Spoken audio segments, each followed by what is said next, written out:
अस्सलाम वालेकुम स्टूडेंट्स, उम्मीद है आप खैर खैरियत से होंगे। बच्चों, इन्वेंट्री वैल्यूएशन एक बहुत ही important topic with respect to CMA. हमें कहा गया कि क्लोजिंग स्टॉक की वैल्यू मालूम करो using the weighted average method. और Vivo enterprises is engaged in the business of supplying product manufactured from the import raw material. The detail of movement of inventory of raw material and related expenditures are as follows। तो ये जो raw material हैं ये दो हैं। Opening की quantity 50 थी, हमने क्वांटिटी परचेज की 420 और 890 और इशू की 400 और 900 और हमारे पास बच जाएगी क्लोजिंग क्वांटिटी, वो हम वर्कआउट करेंगे। 20% of import taxes are refundable, हमें नॉन रिफंडेबल चाहिए, यानी कि 80% होगा नॉन रिफंडेबल, यानी कि इसका हम क्या कर लेंगे 80% ले लेंगे। If purchase of any of the above items is above 500 units, a 10% discount on list price would be allowed on all items purchase including 500। तो इसके ऊपर हमें डिस्काउंट मिलेगा और लिस्ट प्राइस के ऊपर 10% डिस्काउंट हो जाएगा, मींस 200 लेस हो जाएगा, हमारी 1800 की प्राइस हमें मिलेगी for all the units. All products purchased first arrive at Karachi seaport and then transport to warehouse of VE in Lahore. Each 10 units require एक ट्रक, हर 10 यूनिट्स के ऊपर एक ट्रक लगता है for delivery of goods from the seaport to warehouse. Freight is charged by the transport company on kilometer basis. For each kilometer, 0.75 is charged. And distance from the Karachi seaport to Lahore is 1250 kilometre. तो 1250 kilometre को 0.75 पर kilometre बना देंगे और ये हमें charge होगी 1250 into 0.75, ये आपको चार्ज होगी पर विजिट कह लें और डिवाइड हम कर देंगे 10 से, क्योंकि एक यूनिट के ऊपर 10 लगे हैं। तो ये हमारे एक ट्रांसपोर्टेशन में 10 लग रहे हैं, 10 यूनिट्स की है, तो 93.75 पर यूनिट हमारी ट्रांसपोर्टेशन कॉस्ट बन जाएगी। Transportation charges for alpha and beta for the companies godown to customer, हमारे गोदाम से कस्टमर तक, ये तो कॉस्ट टू सेल की कहानी आ गई। स्टूडेंट्स, इसको भी क्या कर लेंगे, कॉस्ट का पार्ट बना सकते हैं। गलती ये हो सकती है। 75% of closing stock of product alpha is in good condition. Closing stock निकालेंगे, उसका 75% लेंगे, वो उसे कहेंगे गुड कंडीशन में है। 15% डैमेज्ड है और कुछ एडिशनल एक्सपेंडिचर 300 का होगा इनके ऊपर नॉर्मल सेल प्राइस पर बेचने के लिए। जबकि 10% स्टॉक जो है ये डैमेज है और इसको सिर्फ 40% नॉर्मल सेल प्राइस का मिलेगा।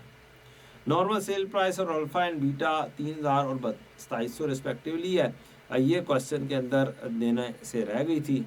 ये इसका मतलब क्या होगा, ये जब आप देंगे तो सही आंसर आ जाएगा। आपने कोई भी अज्यूम किया हो वैल्यू तो भी गुजारा चल जाएगा।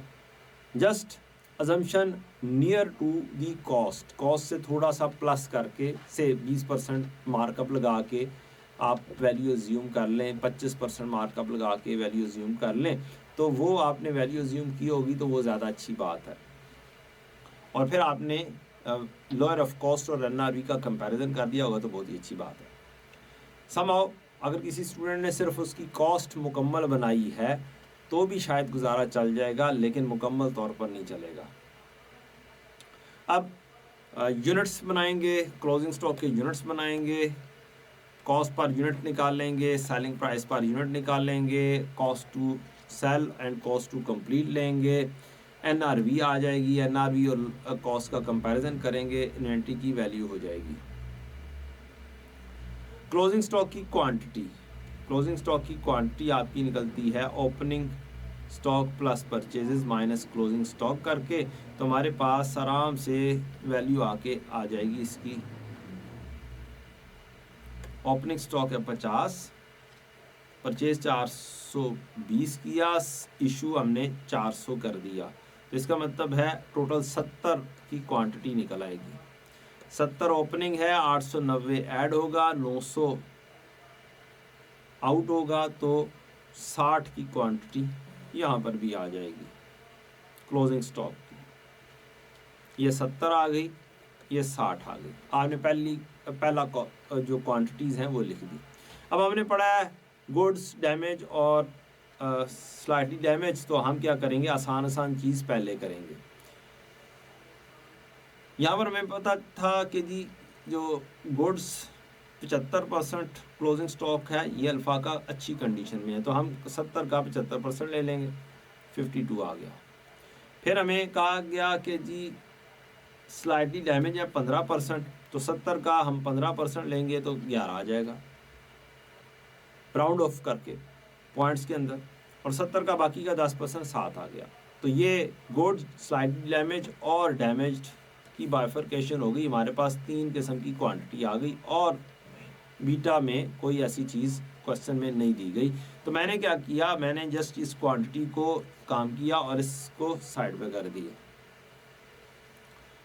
अगली चीज़ है जी सेल प्राइस। सेल प्राइस में fetch only 40% of normal sale price. तो सेल प्राइस हमारी कौन सी है, गिवन की हुई है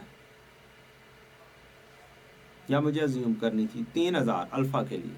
तो अल्फ़ा के लिए नॉर्मल सेल प्राइस क्या है 3000, और ये 3000 में ही क्या हो जाएगी, बिक जाएगी। कॉस्ट बेशक बाद में मालूम कर दें। 3000 और 3000 का 40% 1200 हो गया, 40% ऑफ नॉर्मल सेल प्राइस, ये आपने लिख लिया। अब अगली आसान चीज़ क्या है, अगली आसान चीज़ ये है कि ये वाला खर्चा कॉस्ट टू सेल, बेचने का, हमारे गोदाम से कस्टमर के पास पहुंचाने का खर्चा, ये कॉस्ट टू सेल हो गया, ट्रांसपोर्टेशन का खर्चा हो गया। तो ये 160 सब का आ जाएगा। जो प्राइस है अल्फ़ा के बाद बीटा की वो 2700 है, तो बीटा में भी सेल प्राइस लिख देंगे।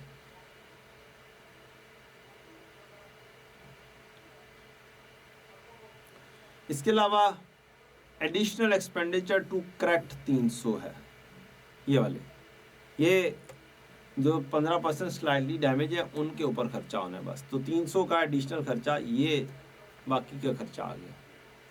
यहाँ से मैं NRV तो आराम से बना सकता हूँ। तो ये मेरे पास क्या आ गई, NRVs आ गई।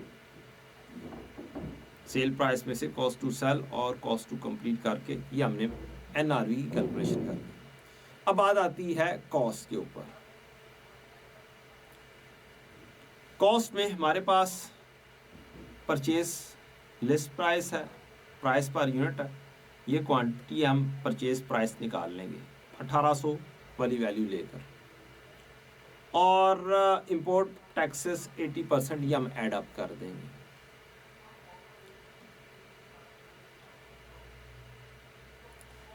इनवॉइस वैल्यू पर यूनिट ये हमने निकाल ली। इंपोर्ट ड्यूटी 80% ये हमने ले ली। फिर हमने कहा कि जनाब ट्रांसपोर्टेशन का खर्चा 1250 इंटू 0.75 तकसीम 10 मल्टीप्लाई बाय 420, जो आपने रेट निकाला था 93.75, इसको ही क्या कर दें 420 से मल्टीप्लाई कर दें इंटू 420, तो 39,375 बन जाएगा। याद किया। जब क्वांटिटी आएगी 890 की, तो हमारी लिस्ट प्राइस 890 ज़रब 2000 या 1800 नेट करके लें तो फिर यहाँ पर बनता है नेट।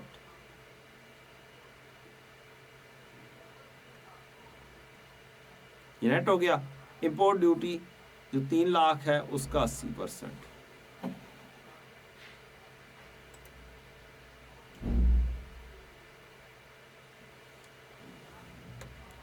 ये हमारे पास इंपोर्ट ड्यूटी आ गई।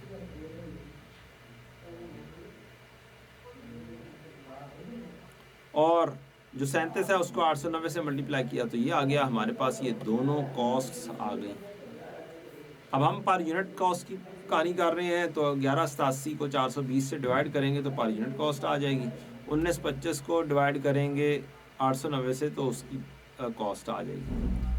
तो ये हमारे पास कॉस्ट सेपरेटली होकर आ गई। अब दोनों का कंपैरिजन करेंगे आइटम टू आइटम, 2782 और 2840, 2782, 2782 और 2540, 2540, 2782 और 1040, 1040, 2136 और 2540, 2136। ये रेट आ गया। क्वांटिटी से हम कर देंगे मल्टीप्लाई, क्वांटिटी इंटू रेट आ जाएगी, कहानी ख़त्म और टोटल हो जाएगा हमारा स्टॉक।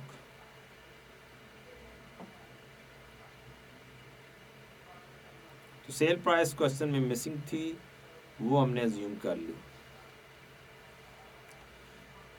अच्छा जी, अब ये हमारी जो कॉस्ट आई है इसको डायरेक्टली ऊपर नहीं लेकर गए। ये वाली वैल्यू मैंने जल्दी में बोल दिया।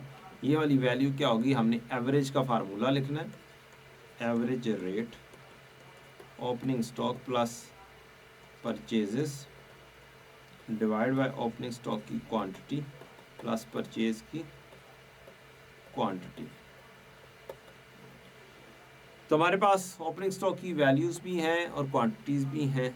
ये ओपनिंग की क्वांटिटी और परचेजेस, हमारे पास यूनिट्स भी आ गए और हमारे पास वैल्यूज़ भी आ गई। ये मेरा न्यूमरेटर और ये मेरा डिनोमिनेटर।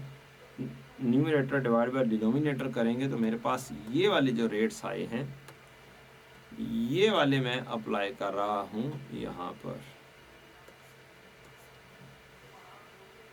तो ये अल्टीमेटली क्या हो जाएगी, lower of cost and NRV हो जाएगी मुकम्मल।